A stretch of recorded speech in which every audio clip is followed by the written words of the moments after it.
Silicon Valley. Right. I was right in the heart of it. I dealt with all these people.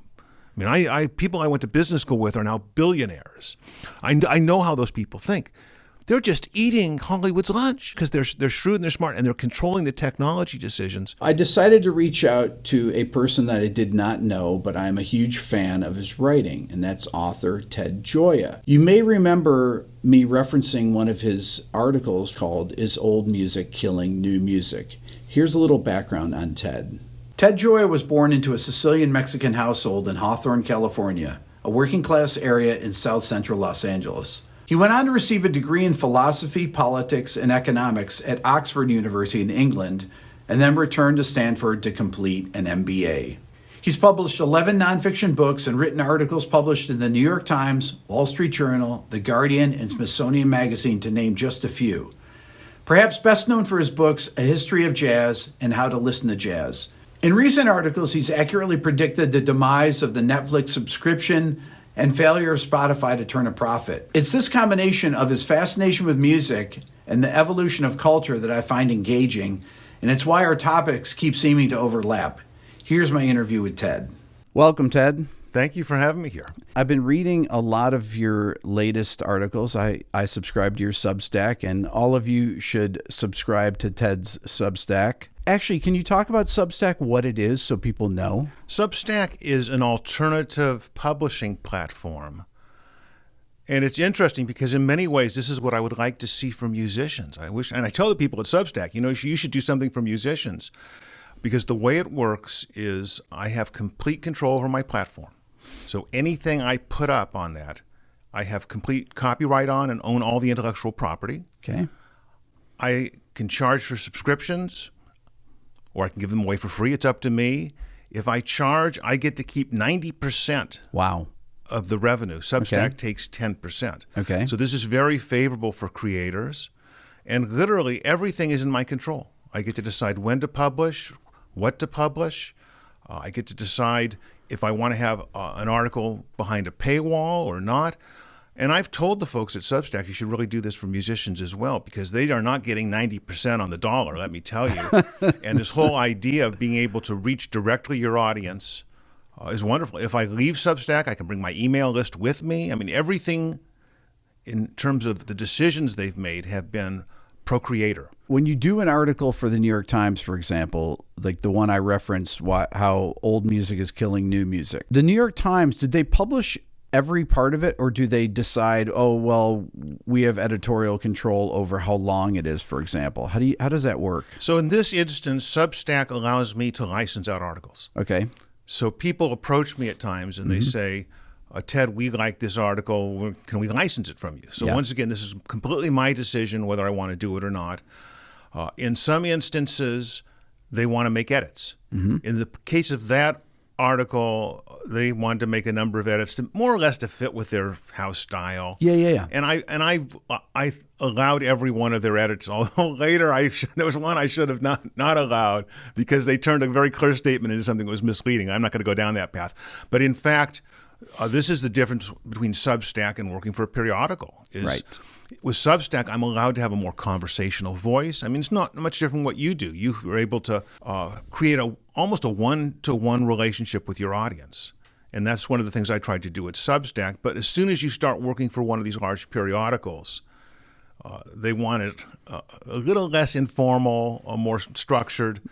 And so that's the world we live in now, is the media is moving to this more personalized approach, but in many ways the mainstream media hasn't caught up with that. So Ted and I had dinner last night, and I like to do that with people that I interview. I like to know them at least a little bit. And you mentioned about when articles started getting shorter, when your editors would ask you, could this be a this many paragraphs? Can you talk about that for a minute? Because I thought that was so funny and insightful. Well, I have a lot of frustrations with mainstream media, and I think a lot of musicians in your audience will relate because we are all facing the same pressure.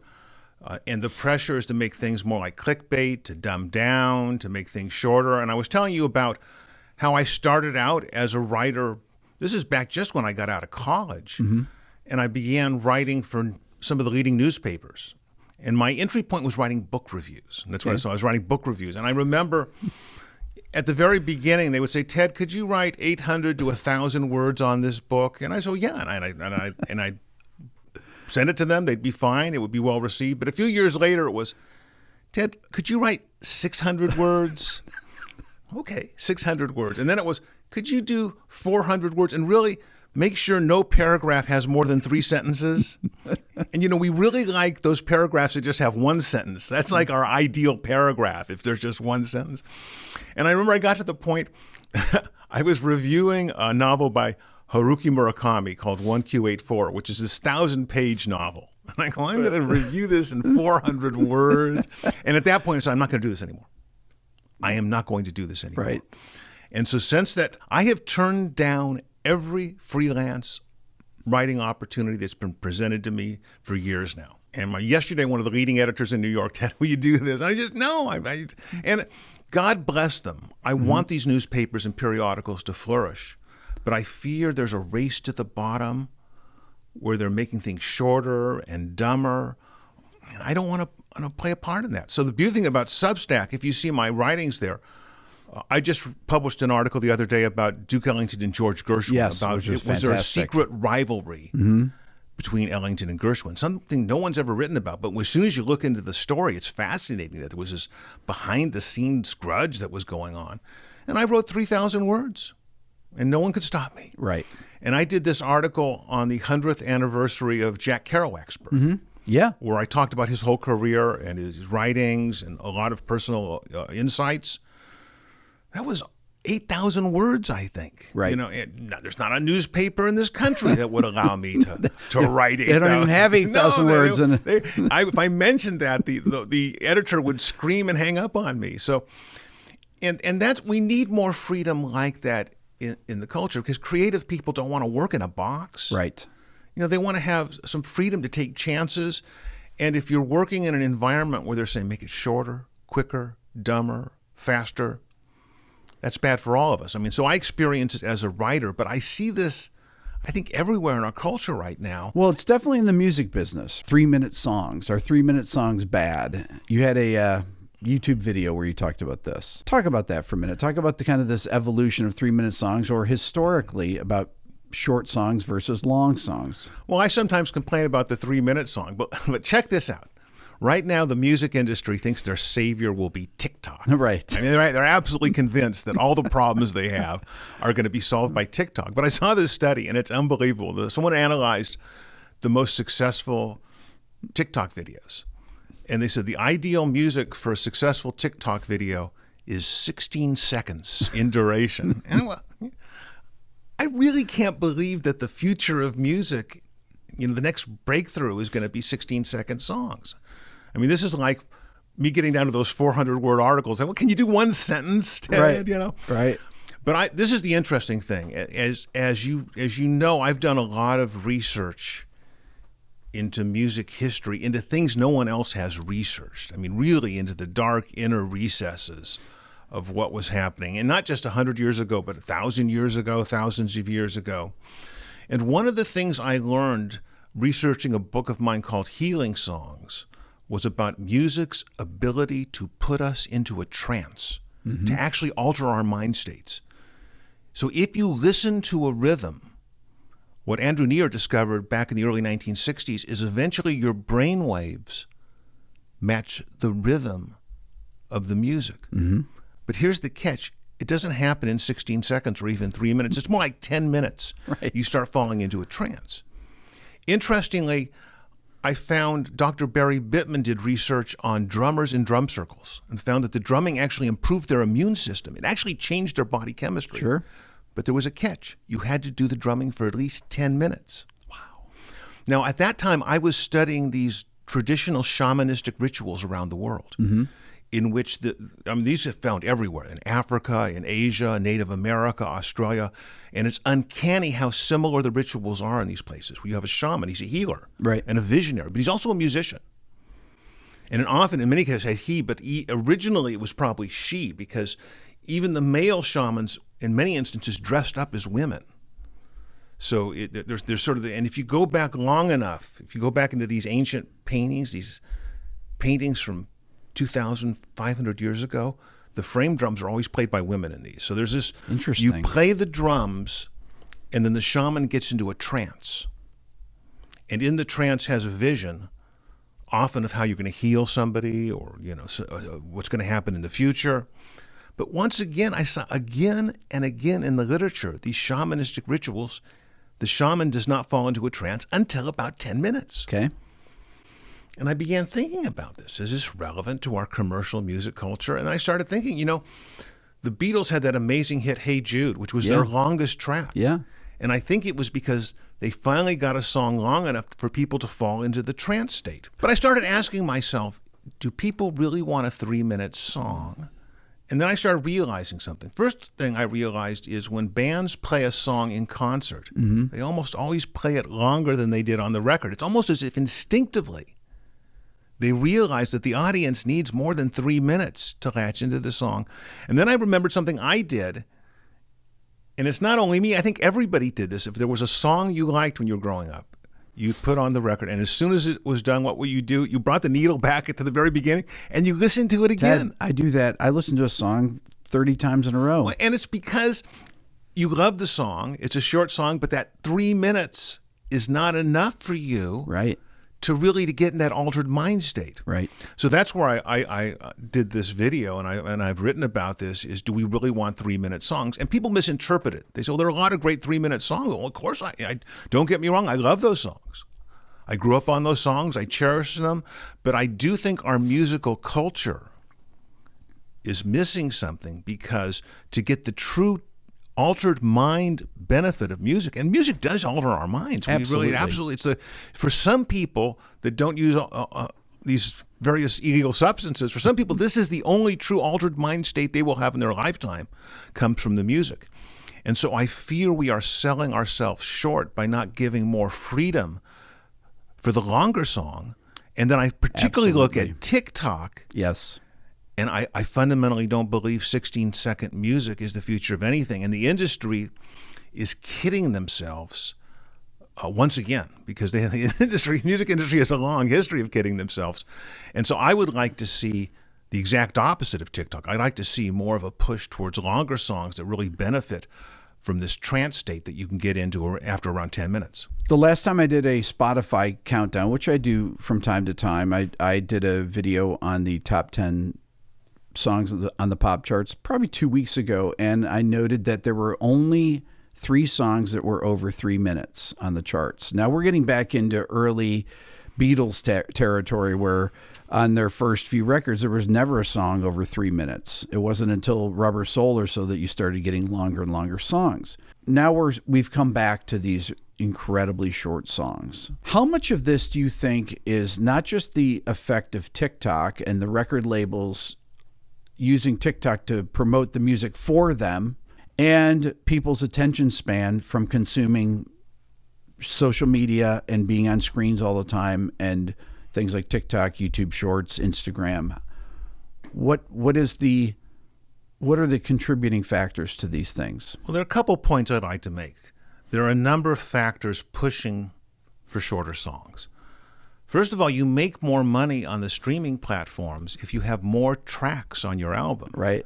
So if you had an hour-long album with 60 songs on it, right? You know, we're going to make a bundle of money. Yeah. And so, first of all, people are incentivized to create very short songs. Mm-hmm. And I think it's always unfortunate when the creative process is unduly influenced by making a buck. And don't get me wrong, I'm not opposed to making a buck. We all have to pay our bills, but at a certain point, the financial incentives can be out of whack with moving the music forward. So first of all, there is a financial incentive for the shorter songs. Right. And then there's also a widespread belief in the music industry and in many entertainment and media industries that people just don't have the attention span for anything really serious or anything really long. I remember a story, and I'm not going to give the name, but I had my old roommate was learning saxophone, and he was going to all these sax concerts, and there was a famous rock sax player that he was going to see. And I'm not going to mention the name. And my friend had been listening to all this jazz, and he went to see the rock sax player, and he was very disappointed because he thought it was just a bunch of old blues cliches strung together. And afterwards, he went backstage, and he asked this guy, said, I want to know, if you didn't have to worry about money and you could play any kind of music you wanted, would you still play the same kind of stuff you played tonight? And the sax player, he stopped and he thought. He said, no, I wouldn't do that. He said, well, what would you do if you didn't have to worry about money? And the sax player stopped. He said, I'd play like Coltrane. And this was the funny part. He stopped and he said, but people don't want that. That's intelligent. And I think that's the kind of thinking that's not just this individual, but this permeates the music business, that people don't have the attention span, and they have to push things shorter and dumber. Now, the big question is that true? Okay. Is it in fact true that people do not have the ability to pay attention to something that's longer and more intelligent, like Coltrane? And I don't believe it. And I know fundamentally, in my own experience, I made a decision at a certain point in the past that I was going to assume that my audience was smart. I was going to assume that my audience was discerning, and I was going to assume that my audience had very little tolerance for bullshit. Okay? I was just going to make that assumption. Okay.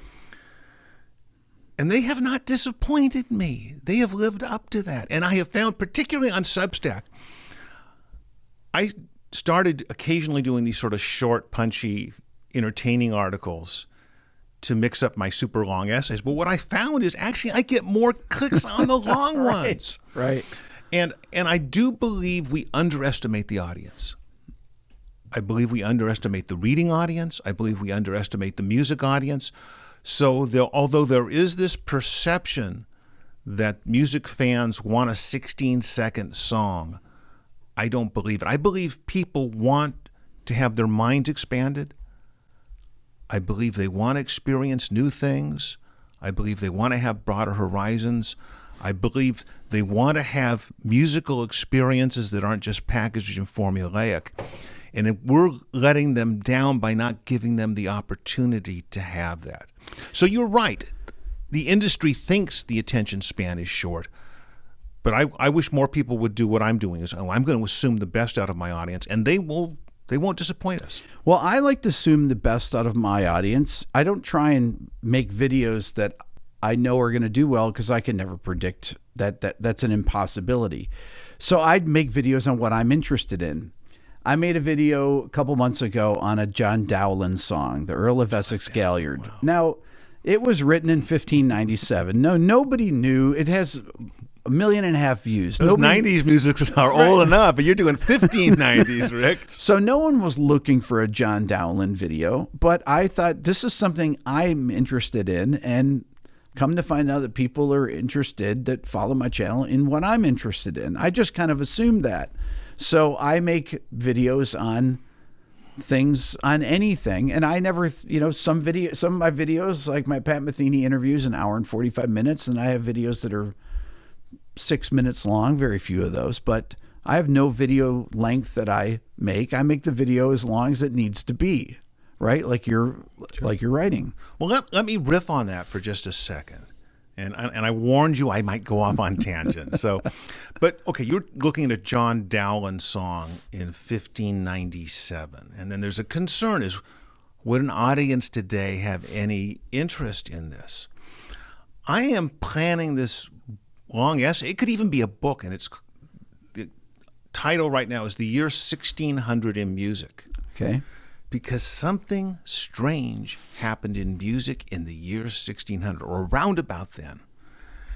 And I would even go so far as to say that musicians around that time helped to invent the concept of psychology. Okay. Now, we assume that psychology always existed, but in fact, it was, if you go back far enough, there really was almost no speculation on what's going on in someone's head. The stories were about what they did, but what was actually people thinking and feeling back then?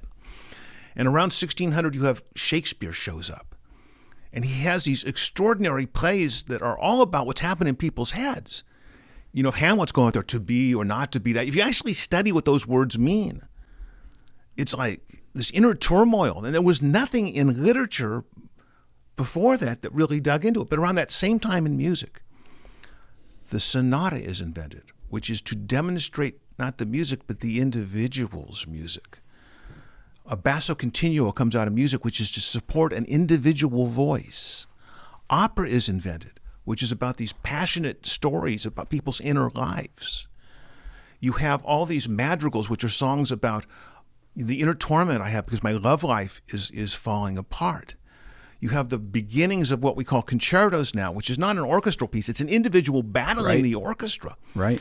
All around the year 1600, musicians discovered how to tap into their souls. Now, you're looking at John Dowland, and this is a classic example of that. Now, let's get back to our original point. If I wrote this thing on the year 1600 in music, I guarantee you there's not an editor out there in New York that would want me to write about the year 1600 in music. But I am absolutely convinced that this is a gripping story. It's a riveting story, and it speaks to the whole purpose of music in our inner lives. And these stories, not only do they deserve to be told, but I think people want to hear these stories. I agree. And I believe that they resonate. So I mean, at first blush, you do a video on a song from 1597, every expert would tell you, "Oh, Rick, that's a big mistake. No one's going to want to hear about." But fundamentally, you understand this is right because you responded to that music. Yeah. And the music has that emotional power for some of the reasons that I was outlining. But that doesn't get old even after 400 years. No, it does not. One of the articles that you wrote recently is about fake artists on Spotify. Can you talk about this? Well, it's hard to figure out what's going on because no one will give you a straight story. But probably the best way of explaining it is that I went to the jazz playlist on Spotify because I love all kinds of music, but my background is jazz. I mean, I started out as a jazz musician, and so if you do a search on Spotify on jazz, it immediately brings you to this playlist. Right. And so I click on it, and I look at it. Now, I'm a pretty knowledgeable jazz historian and jazz writer, and of the first 15 tracks on this, I had only heard of 2 of the artists. What's going on here? Why are there all these artists I've never heard of? Right. And I started doing Google searches on them, and I found what I had heard from other people that had done this research. They're saying, all these artists that no one's heard of, they're all living in Sweden. Now, by pure coincidence, Spotify's headquarters are in Sweden. Now, draw from that what you will. And then there was an insider who sent an anonymous email to a web blog. Okay. Now, you can't prove any of this, and I'm always trying to be very careful about what I say. Rick. Right. And particularly, it's all speculation. But this insider said, well, let me tell you what's going on here. These people have agreed to do music for just a flat fee and give up all their royalties. Give up all their royalties or accept a very small royalty. Yep. In terms of placement. So I started digging into this. So I found that there was this one track on the Spotify playlist, and I looked, it had 4 million plays, and I clicked on the album it's from, and the album it's from has 2 tracks. The other track had almost no plays, and this one track had 4 million. And then I found this was, amazing to me that the placement on this jazz playlist at Spotify could get you more clicks than most of the tracks on the album of the year that just won the Grammy. Yeah. Something is strange in the state of Denmark. Oh, excuse me, in the state of Sweden, when you have a situation where artists no one has heard of are getting all the clicks, and music that people would enjoy more is being left off the playlist. So I speculate that the playlists are being determined by what's most profitable for the streaming platform. This is not good for the musical culture. Let me give you an analogy. Okay. In the old days, I used to shop at Barnes & Noble and other bookstores. And when you walk into Barnes & Noble, at the front of the store, there's a table that has, hey, these are the books you should really buy. Right. So it's the first thing you see. Yeah. I long assumed that these were the best new books. But then someone told me, Ted, come on, they're paying for placement. Right. These aren't the best books that came out that month. that's the books that the publisher gave them some money. Okay, well, this makes sense. Now, I understand the new owner of Barnes & Noble got rid of that. And he said, we're going to now go to a different system where the people running the store that really love books get to take books that people might actually enjoy, right, and put them on the table. I heard the results now are really great. They're actually having book sales go up rather than down each year. And it's not a small matter. It's not a small matter. Do you promote the music or the books or whatever that people were going to enjoy? Or do you pitch something that makes a buck for you? And I worry about our musical culture if, in fact, the institutions that control everything, because literally the most important people in music now are the CEO of Apple, the CEO of Google, the CEO of Spotify. That's right. The hedge funds that are buying up all the publishing rights. These are the most powerful people in music. None of them are from a music background like you and me. Right. These are people from a tech background for the most part. I worry about a situation in which people that I fear do not genuinely love music, they don't genuinely care and know about music, and now they're making decisions on what everyone's going to hear based on profit maximization. I think that not only explains the fake artist situation, but may also explain why there's declining loyalty. People don't love music as much as they used to. I know that seems like an extraordinary generalization. I just made a video about that, about Gen Zers don't, this is just my own, from talking to kids. I talk to kids all the time. I have young kids. I talk to their friends, and they're just not engaged in music. And the loyalty part of it, I think, and Sting said this too, that the fact that you can just turn on a water faucet, you get access to anything through streaming, whereas before you used to buy albums and cherish them and own them. And, absolutely. And there's something to that, right? And I'm not gonna be the old man yelling at the clouds or get off my lawn. I don't blame these people because I think we have not served them well. Mm-hmm.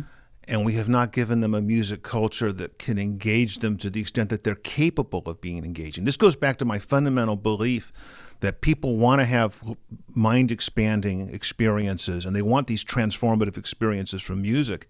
And I believe that the power brokers in the music business are letting them down. They're preventing it. They're preventing it by from the things happening. that they are pushing, essentially. Absolutely. So I'm not blaming the youngins. No, I think that in many ways, to me, they're not engaged because the things that they're hearing are not engaging. Absolutely. Our generation is as much to blame, if not more so than this, or maybe the people a little younger than us. I don't know. But still, it's the decision makers that are creating the musical culture.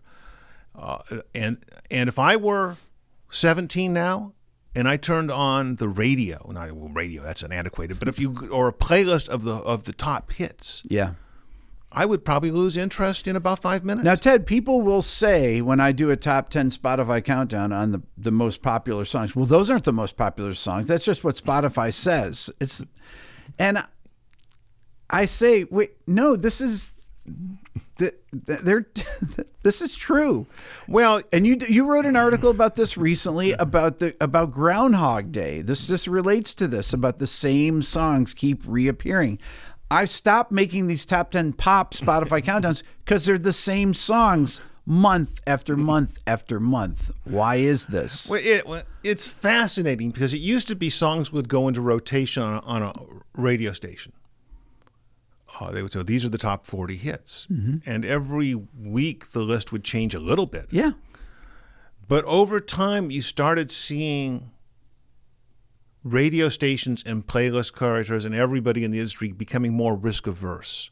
Right. And if there was a song that was popular, well, I'm not going to take it off I'm not going to be the one to take it off the list. Right. And all of a sudden you had this situation where songs would get into rotation and would never leave. Right. Which made it very difficult for the next song. Yeah. And it's all because of this risk-averse, cautious mentality on the industry. But then I saw this research that resulted in the article you mentioned, the Groundhog Day. And that wasn't actually my coinage. It was the people that came out with the studies. The music industry is like Groundhog Day. It's always the same. And every year they do a study. Yep. And they try to determine what are the most popular songs because they're distrustful of the list because the lists don't measure sales anymore. Back in the days when the best-selling list mentioned actual sales, Yeah.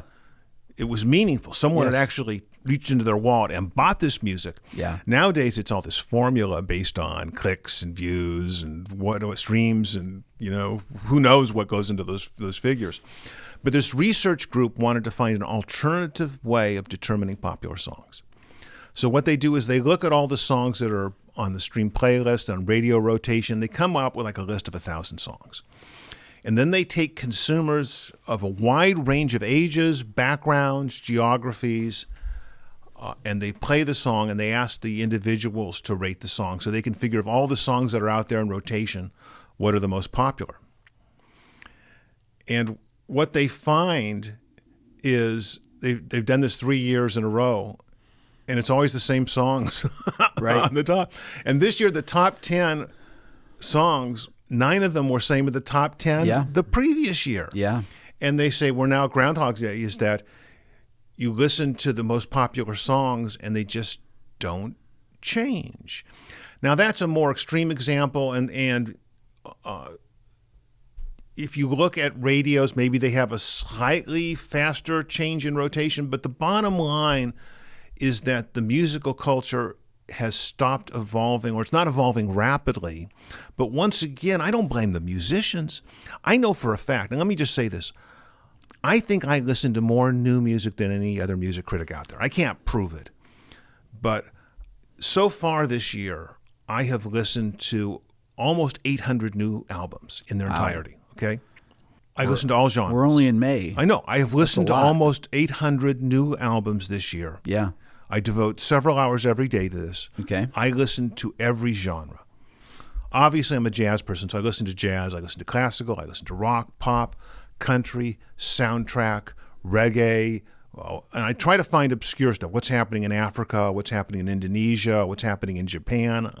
I'm really determined to have the pulse of the music culture today. And what I find, there's great music out there, but it's never coming from a major label. It's all indie and self-produced. Yeah. And so when I look at the Groundhog Day phenomenon, I don't blame the musicians. There are plenty of musicians out there that could rock our boats and blow our minds. They're not given a chance. And we're letting them down. But then obviously the flip side of that is we let down the audience, because if they were exposed to this music, they would be a lot more excited about what they're hearing. So it's, once again, and I know people think I'm so, Ted, why do you hate streaming? I don't hate streaming. I love streaming. It's the business model and the decision makers that are letting us down. So that's a fundamental problem there behind all these things we're talking about. Now, you predicted their business model would tank. You tweeted about it back in 2018, I believe. Well, I should go into financial advice because it's funny, I did this article. Yeah, Netflix as well. I did this article in February saying why Netflix would falter. And since then, Netflix's share price has dropped 70%. And someone said, Ted, did you short them? Well, no, but it was obvious to me that the Netflix model doesn't work. And this goes back to the fact that although I'm a musician, I got an MBA from Stanford, degree from economics in Oxford, and I worked early in my life in business strategy, financial analysis, and worked as a futurist. Basically, people would hire me to predict the future in business settings. And I never thought I would use those. And then I left that behind to go into music. Yeah. And I thought, well, I'm never going to use those skills again. Well, in fact, I'm using those skills all the time. So anyway, I did that prediction about Netflix. And then Spotify had this. Wait. Let's stay on Netflix for a second. Why is Netflix, the amount of titles that were available on Netflix, there were 6,000, now there's 4,000, there's less. The choice is getting less and less. And this runs against what people will tell you. People say, well, Ted, the great thing about the internet is everything is available. Not really. And if you look at Netflix, they have almost no movies available that are more than 10 years old. Right. In fact, if you want to see a black and white film, I don't even know if there may be like 3. The whole history of cinema disappears from Netflix. Yeah.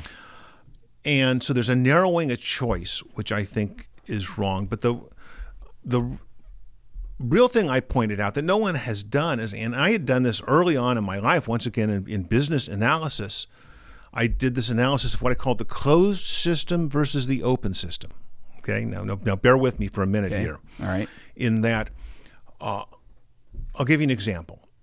In the early 1960s, there was a credit card. It was the Visa, but it wasn't called Visa back then. Okay. It was called Bank Americard. I remember that. And you could only get it if you were a Bank America customer. Mm-hmm. And Bank of America made a fortune because they had the credit card and people were signing up. But they had a closed system. You could not get the card unless you were a Bank of America customer. Mm-hmm. Absolutely closed system. And they thought, this is the way to go. Why should we share? Because we got it, we're going to dominate. But what happened is 300 other banks got together and introduced MasterCard. Okay? So now it's, wait a second. We had an advantage with our closed system. This open system is kicking our butt. So they had to turn Bank of America into Visa and make it available for everybody. So this is example number one, is that there was a closed system that locked out everybody, and all the competitors got together and beat up on them and forced it to open. Right. And then I gave a dozen other examples. When bank ATMs, the same thing. Bank of America, you can only use our ATM if you're a Bank of America customer. But they were forced to open up because the STAR system was open. In computers, Mac would not license its operating system, but Bill Gates would and became the richest man in the world at Microsoft because the open system is what people want. Right. It's true of video games. The Sony Betamax lost out to VHS because Sony would not license and they wanted a closed system. So anyway, I go through this history. Every time in history, when you have a closed system where we're going to control it all ourselves and they're competing against open systems, the open systems win. So Netflix is the closed system. So we're going to control our own content. We're going to make our own movies, our own TV shows. You only get them. Well, and they don't provide any data as to how well things are doing. You don't know anything about Netflix. It's all black box. That's right. And so I said there are a bunch of problems at Netflix, but the fundamental one is they're going to take on all of Hollywood, and instead of partnering with studios, and they're going to do it all themselves and force everybody to go to Netflix just to get Netflix content. So this is not going to work. This is not going to work. They should open up their system. This is the funny thing, is I wrote this article afterwards explaining this. And then a few days later, CNN Plus shut down. Right. And the CEO is explaining, well, people want more of an open system. Well, he must have read my article. It was funny. He was trying to explain why they were shutting down CNN Plus. And it was almost like he was taking the very words from my article. But fundamentally, I do believe people want openness, and they want something. They want to be able to subscribe to some channel where they get a range of things and not just what 5 people in a room at Netflix like. Okay, moving to Spotify. Okay. Now, this is, once again, a model that is unsustainable, really. At least unsustainable from the songwriter's point of view. Well, I looked at Spotify when they went public. And I remember, and this is something I don't think the other music writers did. I actually got all their public disclosures and their filings. And back in my early days, once again, I did an IPO on the New York Stock Exchange. So I've done junk bond offer. I've done things in the callow days of my youth, Rick, that are experiences other people don't have. Right. So I know how to read a public filing. Okay. And the first thing I saw that blew my mind in this Spotify public filing is there was no lockup. Now, what do I mean there's no lockup? Well, when I did an IPO, the first thing the investment banks and the shareholders and everybody demanded is insiders could not sell any of their shares until 6 months had elapsed after the public filing. And you can understand why they would insist on this. Yeah, of course. Because we have more knowledge than they do. Yeah. And so they don't want us to list in the stock exchange, us dump all our shares, and then 6 months later, this company is a dog. Yeah. And I had never heard of a stock listing in which the insiders didn't have to sign a lockup. But one of the things with Spotify is there is no restriction on any shareholder selling their shares from the moment this thing hits the market. Well, that's a red flag. And there were all these record labels that were shareholders of Spotify. Yeah. And Sony dumped their shares and Warner's dumped their shares. Yep. Universal Music holds some. But it was amazing how quickly these people were running. So they figured it out and got out. They know the inside deals we don't know. That's right. They're negotiating with Spotify. Yeah. And so, well, that's an obvious red flag. So anyway, I remember writing that when the IPO happened, and now Spotify's shares tanked the other day. So it's actually below the IPO price of 4 years ago. After 4 years, the share market had gone up 30-40% that time. Spotify's shares had gone down. So I went and revisited what I had written, the exact words of what I had written in 2018. Yeah. And what I didn't remember is I said, there are problems there, but they're not going to materialize for 24 to 36 months. Right. And if you look at the Spotify share price, I'm going to pat myself on the back. It reached its peak between 24 and 36 months after the IPO and then tanked. Yeah. So once again, I should go into giving stock market tips. I made a wrong decision doing all this music writing. But the bottom line is the Spotify model. I don't think Spotify is going away. And as I've said, I think it would actually be better for our music culture if it did go away. We could build something better. It will continue, but there is not going to be enough money it generates from music to keep everybody happy. Because they have to pay publishers, they have to pay composers, they have to pay record labels, musicians. Well, they can't keep anyone happy because their stockholders are not happy, the musicians are not happy. Nobody's happy with it. There's not enough money generated from music streaming to pay all the bills and profits and make everybody happy. And so what I predicted back then was that some people would benefit disproportionately. The people that were actually inside at the table when deals were negotiated would do okay, but the people that weren't sitting at the table were going to exist on crumbs. And I feared that the musicians would get the short end of the stick. And this is another thing where I'm very careful about what I say, because I can't prove these things. But based on the few documents that have been leaked, I suspect if we could actually see the details of the terms between Spotify and the record labels, particularly the large, powerful record labels, we would be horrified. I can't prove that. But I'll just give you one more example. Wait, and if someone knows anything or has any documents, please leak them to Ted. No, I guess I want to be very careful about what I say. I cannot prove that evil doings are happening. I have a hunch that if we could see what those documents were, it would be unsettling.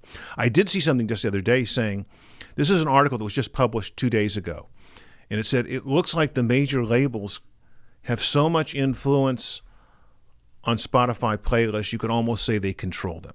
And I go back to what I was telling you before. I find the most exciting music now is indie and self-produced. So what does it mean for our broader musical culture when those are precisely the tracks that are being excluded from the playlist? So once again, I only have bits and pieces of information, but my prediction, I wish it was a cheerier prediction, is I don't think Spotify's going away. But I don't think it will ever generate sufficient cash from music to pay off all the stakeholders, and I fear a world in which the musicians who create the fundamental artistic work on which all the money is made, because if that song did not exist, there would be no money. Right. I fear that the people that have the creativity to do that are going to get the least amount of the rewards, and I find that troubling. I want to talk about super vinyl. Tell us about super vinyl. What is that? Well, super vinyl, in fact, some people use the term super vinyl in a different way than I do. So let me clarify. Okay.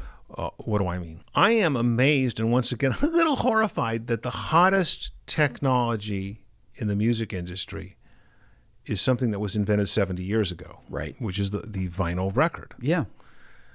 And what other industry is putting all its stakes and investment in a 70-year-old technology? And let me push even further. It's a data storage technology. So think of what's happened in data storage since 1948 or 49 when the long-playing album was invented. And I asked myself, couldn't we have something that would be like a vinyl album but better? Right. Isn't there an opportunity now to do what do vinyl better? Do vinyl better. And I think it would have all the advantages of vinyl. One of the great advantages of vinyl is ownership. Is when people own a record, they're more committed to the music, more committed to the artist. They enjoy it more. You and I are old fogies. We remember that when you were young and you went to a friend's house, the first thing you did is you looked at their record collection. That's right. Because this was their personal identity. That's right. it defined their lifestyle. It's very interesting how often lifestyle terms come from music. Hip hop is not just a music genre; it's a lifestyle. Country is not just a music; people define their whole life on their music, and the ownership is a powerful force for them to express themselves. And I believe, and obviously, it's more profitable for the musicians when you could sell an album. You made so much more than streaming. Yes. So I believe that that if I were running the zoo, not that they would ever put me in charge of one of these big music companies or whatever, but if I had making decisions, I would invest in developing what I call super vinyl, which would be a vinyl type product, but with better sound quality. It doesn't have the scratches, better durability.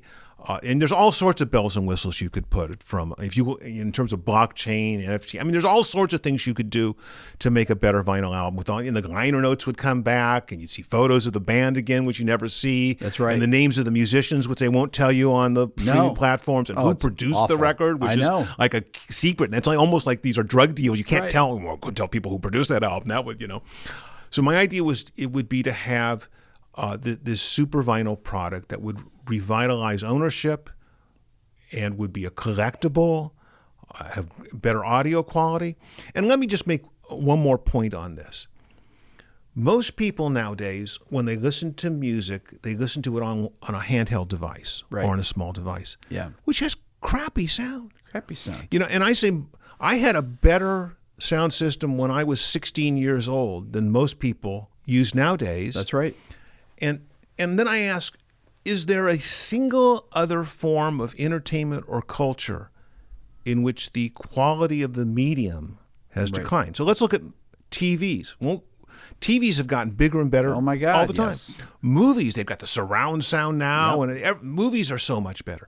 Video games, I remember like Pong. A video game, every other technology has improved the user experience except one, which is music. Well, people wonder why are music sales so bad? Why aren't people listening to this new band? If over a period of decades you actually make the audio quality worse and the experience worse, what do you expect? And let me make one more point. People will say, well, these record labels are not equipped to do consumer products innovation. Ted, what do they know about it? I said, if you go back a number of years, the most innovative company in consumer electronics and products was a record label. It's called RCA. Mm-hmm. It was a powerful record label that everyone from Elvis Presley to Duke Ellington recorded on RCA. George Gershwin recorded for RCA. Caruso, the great opera singer, everybody recorded for RCA. But they also invented liquid crystal display screens. They made some of the best microphones. They did the best microphones. Yeah. Stereo sound they commercialized. That's right. My first color TV we had when I was a kid was an RCA. And let me tell you why they did this. This is fascinating, and I think it's a great role model. RCA also owned NBC, TV station. Yeah, I remember that. And they wanted to get people more excited in the TV shows, and they were going to have color TV shows. The color television was intended to enhance the artistry of the TV show.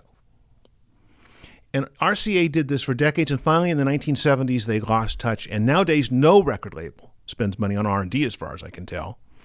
But just think of it. There was a day in which the consumer electronics, like RCA was the Apple of its day. That's right. It really was. It was a record label. A record label was the Apple of its day. There was a day when the music industry itself was a leadership in consumer technology, and they used the technology to uplift the art form. What's happened now is they have handed off all the power to Silicon Valley. I say there's a war between Northern California and Southern California. Southern California's entertainment industry. Northern California is Silicon Valley and tech. And what they've done is the Silicon Valley people who are shrewd, because I used to work right in the heart of Silicon Valley. Right. I was right in the heart of it. I dealt with all these people. I mean, people I went to business school with are now billionaires. I know how those people think. They're just eating Hollywood's lunch. Rip, they're eating Hollywood's lunch because they're shrewd and they're smart and they're controlling the technology decisions. And so this gets back to this whole larger issue, is that We need innovation, and super vinyl is one of them. But in general, we need innovation coming from the record labels themselves that should spend money on R&D, and they should create innovations that uplift the music and improve the user experience, not make it worse. I think that this super vinyl idea is a great idea. Will anyone ever do anything about this? First of all, whoever is CEO at Apple or Google, I tell you, they control our music culture, but they're not making decisions on the basis of the music. Yeah. Music for them is a lost leader. Apple would give away the music for free if they could sell more of these. That's right.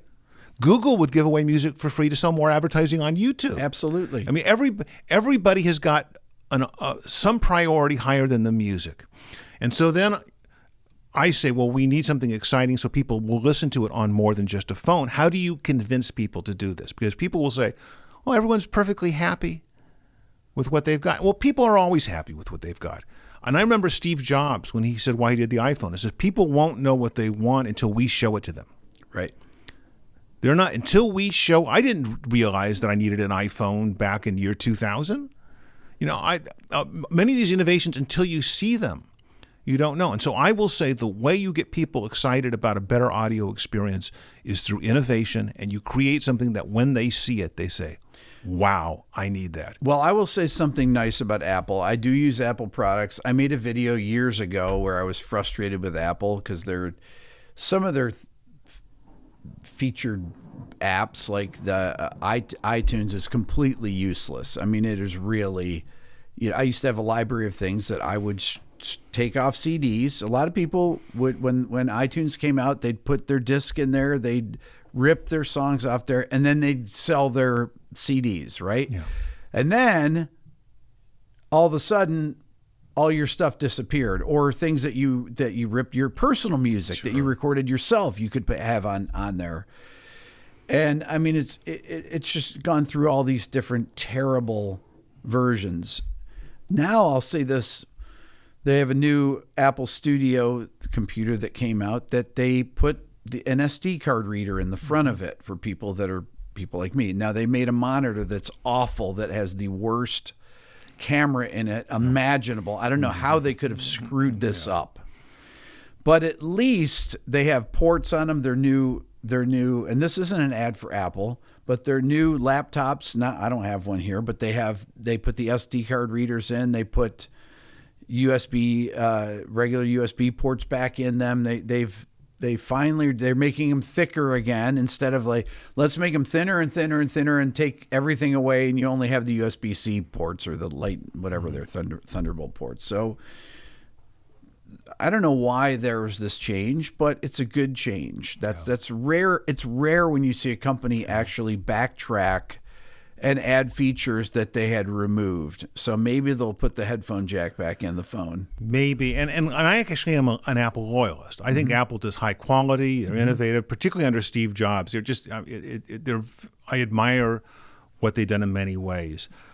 My concern is more with a music culture in which the people who are making the decisions don't have their interests aligned with the other people in the music ecosystem. And let me make a comparison. Back in the old days. Yep. Oh, back in the old days, guys. Sound like a fogey here. But there was a distribution channel. Yeah. Musician would make a record.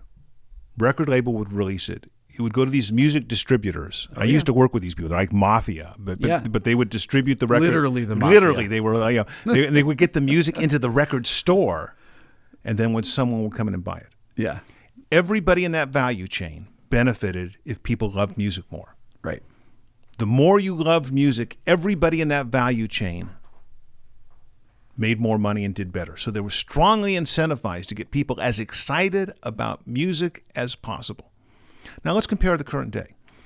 What does Spotify want? What does Apple Music want? Well, first of all, Spotify, I am told, and once again, I got to be very careful because I don't know. I'm told that if you work at Spotify and you say we're a music company, the boss yells at you. Oh, we sell subscriptions. We don't sell. We're not a music company. We are a subscription.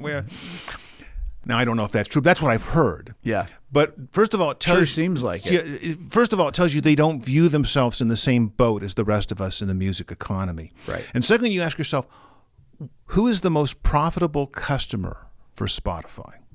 Well, it's obviously the person who pays the subscription and listens to almost no music. Right. So the more passionate you are about music, the less money Spotify makes from you.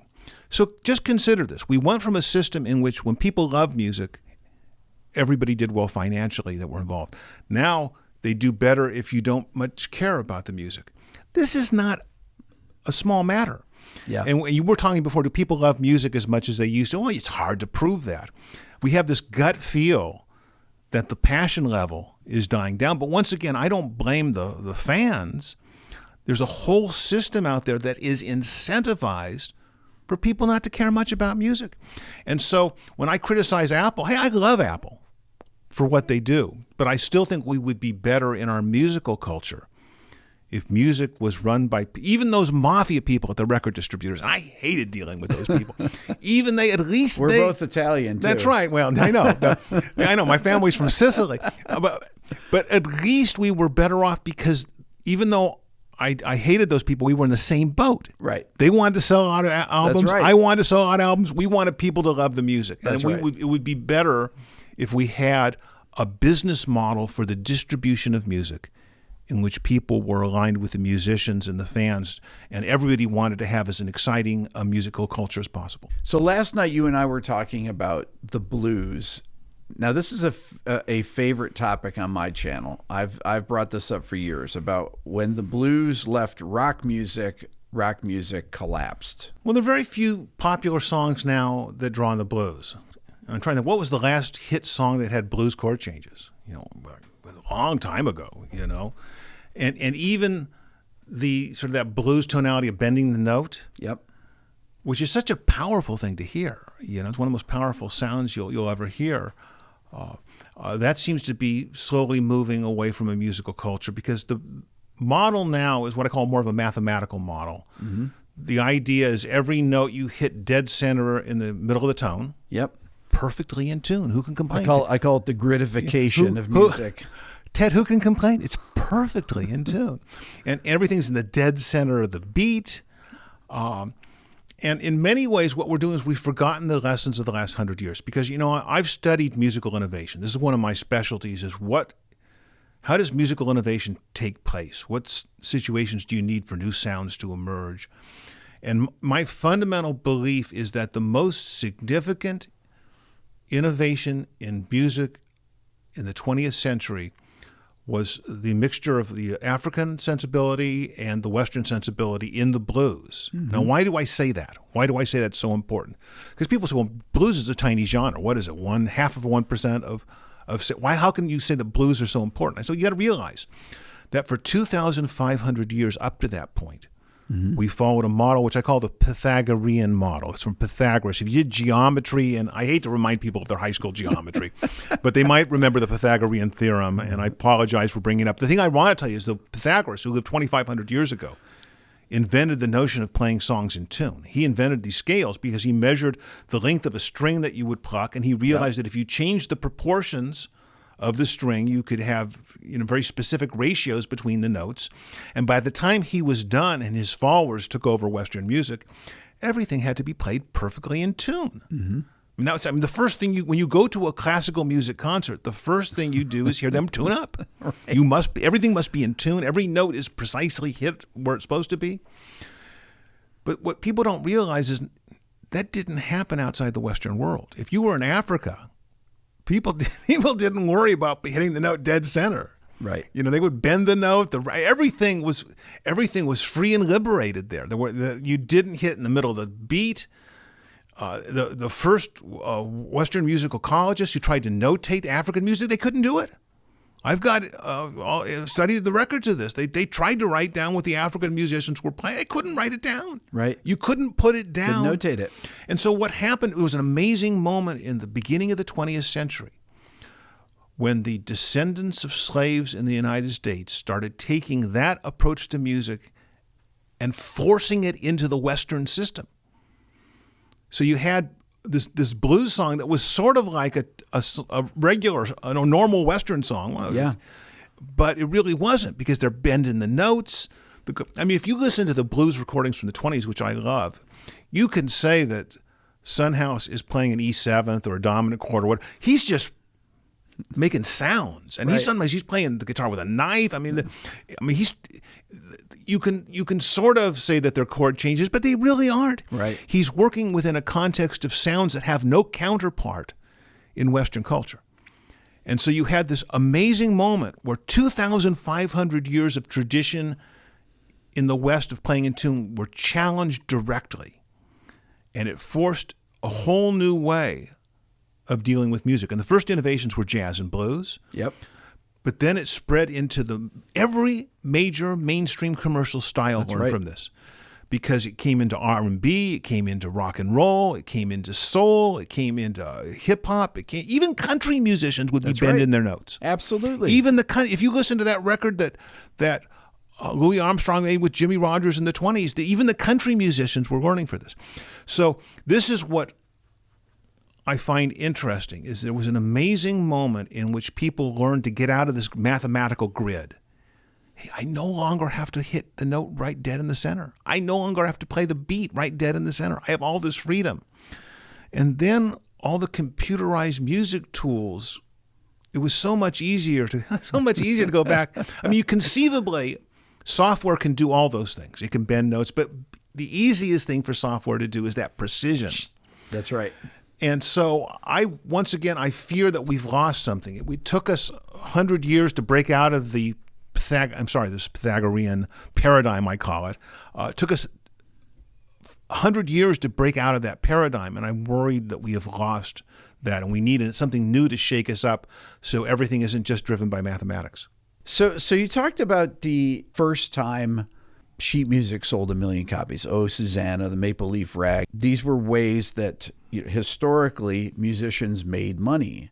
Until people were able to write things down and you could print them and sell them, there was really, other than being somewhere and getting paid to play, there were no other ways to make money through music, make a living through music. Musicians have always struggled to find a way to make money. Mm-hmm.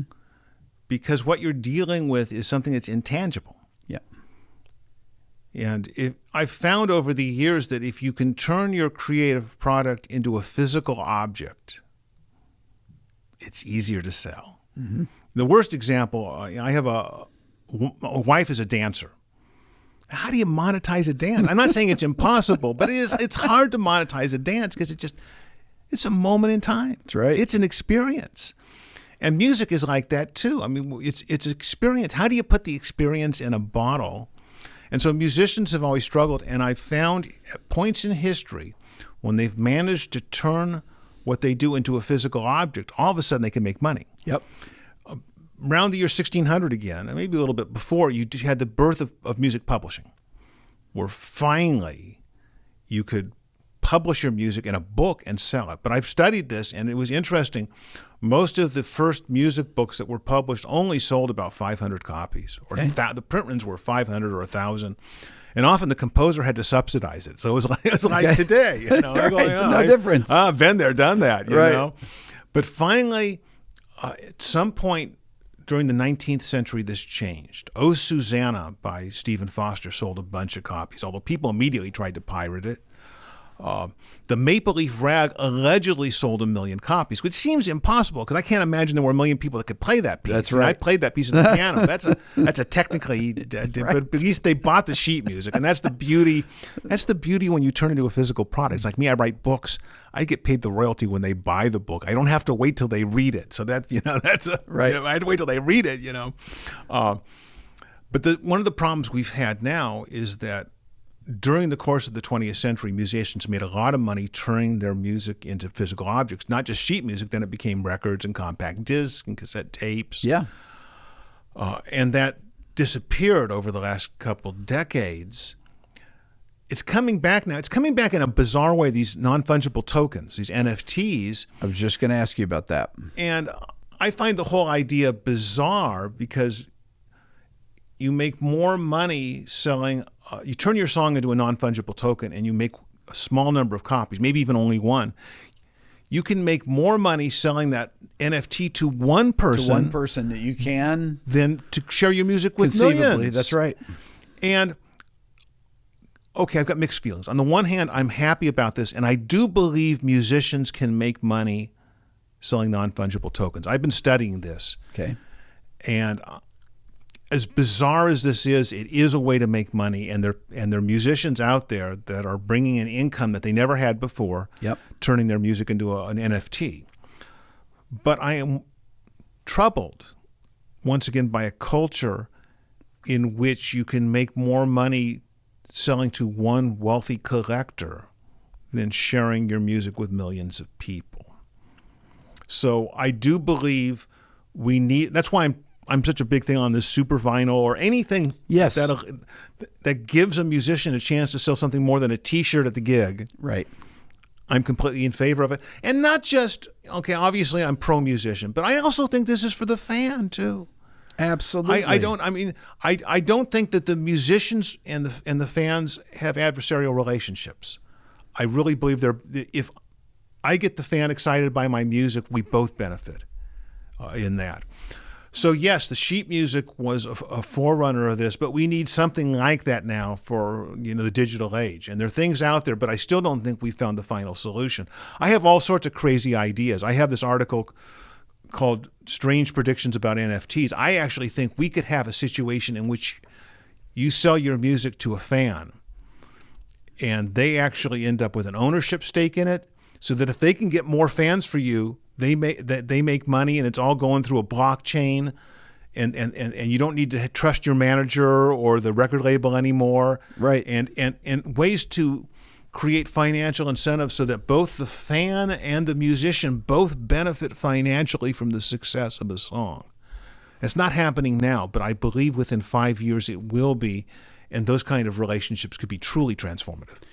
So these Web3 applications, NFTs and things like that, could be concert tickets, could be fan club access. Sure. So you think within 5 years that people, because it takes a long time for people to adopt things, right? Yeah. Even like a debit card. People used to use cash all the time. Now people went to debit cards, and people rarely use cash. I can't remember the last time people are like, oh, you're paying in cash? What? No. It's an odd thing. No. And somebody needs to have an account, with cryptocurrency or something like that. And then they have to get used to having that. And they have to get used to buying this and buying that. And adoption of these things takes years for people to feel comfortable that they understand what it is. Yeah. And is that 5 years or is that 20 years? What do you think? Well, there's an adoption curve, and I've actually studied this. I used to study with Everett Rogers, the guy who actually invented the study of how innovations go viral. And I've even studied the mathematics of it, and there's these S-shaped curves, and there's an inflection point where something starts to take off. Yep. And I don't think we will reach huge adoption in 5 years, but I think we may hit that inflection curve where it starts to accelerate rapidly. There's a moment where 20% of people in America had radios, and then a moment where the 80% did. Yep. And it seemed to take forever to get to that 20%, but once you get to a certain point, it accelerates. The internet was like that too. There was a period where very few people had online access, and then over a period of 5 years, it just took off. I do believe there are going to be completely new ways of consuming music, probably involving a blockchain of some sort. And it's going to be more than just these silly collectibles. It's going to be a genuinely transformative way of financing your album and sharing the rewards with your fans. And there's so many people that are doing startups in this, and there's so many smart people. Yeah. Some of the smartest people in the world right now are working on this specific issue. Now, when is it going to go super mainstream? Well, once it's proven itself, that will happen faster than people realize. I think that once more tools are developed for people to just even things like setting up a crypto account, these things are it's esoteric to the average person. They don't even know. They hear these terms, and it's just like anything. You hear terms for a long time, and then you don't know what they are. Then all of a sudden, 2 years later, it's like you've known it your whole life. Just like the iPhone took off, the internet took off. What is this internet thing? If somebody told me, Rick, you're going to be making video essays or whatever these are, short form or music appreciation videos, this is going to be the end of your career is going to be that. It's not going to be teaching. It's not going to be music production. That's what you're going to do. I never would have believed that. Well, right? It's the same for me. I write on Substack now. 18 months ago, I didn't even know what Substack was. Right. But then when I saw the business model, we were going to pay you 90%. You control all the intellectual property. You control the email. I'm jumping on this ship before it sails. And so who knows what the next 5-10 years are? If you had to go through enormous hoops to get onto YouTube, you're not going to do it. They have to make it easy for you. Right. They made it easy for me to get onto Substack. These new innovations in music, if they make it easy for the musician to do it and there's money to be had, the world will change rapidly. Well, musicians have had to adapt. There's no question about that since the advent of home recording gear through digital audio workstations, and they've done it. They've learned how to produce their own records at home on laptops. They've learned how to put their music out there on platforms, whether it's Bandcamp or SoundCloud, or getting it on Spotify or getting it on Apple Music. And these are things that, once again, unimaginable 25 years ago, 30 years ago when I started in the music business, that I think is a great thing. I think it's great that musicians have had to figure out these new skills, just like I've had to figure out how to make videos. I never even owned a camera before I started my YouTube channel. I did my first videos were on an iPhone, and now iPhones are good enough, or any kind of phones are good enough that you can pretty much make any content on those. And you can make a movie on your phone. You can make a movie on your phone. So these are really positive developments. I wanted to ask you about one more thing, Ted. So I want to ask you about Bach. Okay. Bach. Yeah. I wasn't expecting that question. Okay. I want to ask you about Bach. Are there musicians like Bach that still exist, or are there singular musicians that have lived over time that are just so unique? Well, Bach is an interesting question, and I end up spending a lot of time thinking and talking about Bach, and it's mostly my son. I've got my youngest son, Thomas, is passionately devoted to Bach. Mm-hmm. And during COVID, he was studying philosophy at Harvard, and they sent him home because you have to go home. And I'm thinking, I'm spending a lot of money for this tuition, and he's going to be home. Right. And he came home and he said, Dad, I'm going to use the pandemic productively. I'm going to play Bach an hour or two every day. Mm-hmm. And literally that's pretty much the only composer he plays. Right. He's just Goldberg variations, well-tempered clavier, French suites. And at dinner, he wants to talk about Bach. This isn't, we have these long discussions. Who's the best pianist for Bach? Well, and, which cantatas are the best? So I'm always talking to him about Bach because and I love Bach too. I love Bach too. But there's one of the questions I asked, I think I even asked this on Twitter recently, is, Bach composed fugues. Who's the greatest fugue composer alive today? And it's like, there is none. Right. And that's a slight exaggeration. But there's nobody can do that stuff. Right. Right. There is nobody. Right. Who can do some of that counterpoint. And I think it's because Bach conceived music different than you and I. You and I think in terms of chords, rhythm, melody. Bach is thinking in terms of multiple melodic lines happening simultaneously. Yeah. And he just conceived of music. Multidimensional. That's right. He conceived of music in a way that people don't now. And even in his day, and sometimes people say, well, Bach is another dead white male. But I said, well, tell me the person that I haven't heard of that composed fugues as well as Bach. Right. Who is that person? Right. And I said, I'll save you some time because I have looked into this. That person does not exist. Well, it's also like, how many deaf composers are there? Well, no. It's like Beethoven. And so let me counter and soften what I just said. Yes. In my heart of hearts, I do believe music talent does not disappear from generation to generation. Right. We were talking about this last There night. is somebody out there as good as a Bach or a Beethoven, or if there isn't now, there will be in a few years or whatever. The problem now is not whether that music talent exists. It's whether we'll ever hear it. Right. And I'm going to give one last, I'm going to tell you this. This is my crazy idea of what Ted would do if I ran a major record label. Mm-hmm. This is why they will never let me run a major record label. But this is what I would do. I would first try to find out what are the best music schools in the world. Give me 5 or 6. I don't know what they are. Juilliard, Berkeley, I don't know what they are. But I would have somebody research. They go, okay, Ted, these are the best music schools. These are the 5 best music schools in the world. So I would go to each one. I would spend several weeks. And I would go to all the professors. I'd go to the students. And I would go to everyone. I have the same question.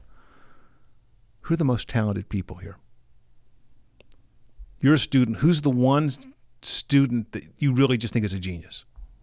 And I would do this at the 5 best musical. And for each one, I would identify the 5 best students. I have now 25 names on a list. And I'd call them together. So I said, I've been to the best music schools, and I'm told that you have the greatest musical talent of anybody in these schools. I'm giving each of you a check for $50,000. I want you to make an album. You can do any kind of album. You can have a rock band. You can play reggae. You can write fugues. You can do a movie soundtrack. You can do a country album. You can do an hour of silence. I don't care. But I am backing you because I've tried as well as I can to find the best of the best. And maybe I did the wrong method, but I tried to find the best of the best. And now I'm going to support you. Go do it. I think they would come up with at least some stuff that would blow our mind. I would do it every year. Every year I would have those 25 people. It would cost nothing. Right. 25 people, $50,000. And you and I both know that, okay, maybe some of them would do bizarre stuff. Maybe some people would do non-commercial stuff. But somebody's going to come up with something Somebody's great. going to blow our mind because we've Right. tried, at least we tried to find the best and at an early stage in their vocation, back them. Yeah. And let them run with it. So I believe there is a Bach and a Beethoven out there. What we need to do is, as the people who are stewards of the industry, and you and I have influence, not as much influence as we would like, but we have at least we have the ability to express our opinions. And they would never let me run a record label or do this. But this is what I would do because this is the only way we're going to find that next Bach or Beethoven. Because that person is out there. Let's discover them. I love it. Ted, thank you so much for being my guest today. This has been so insightful. I thought this would be fun, and it's been a blast. And I want everybody to check out Ted's Substack.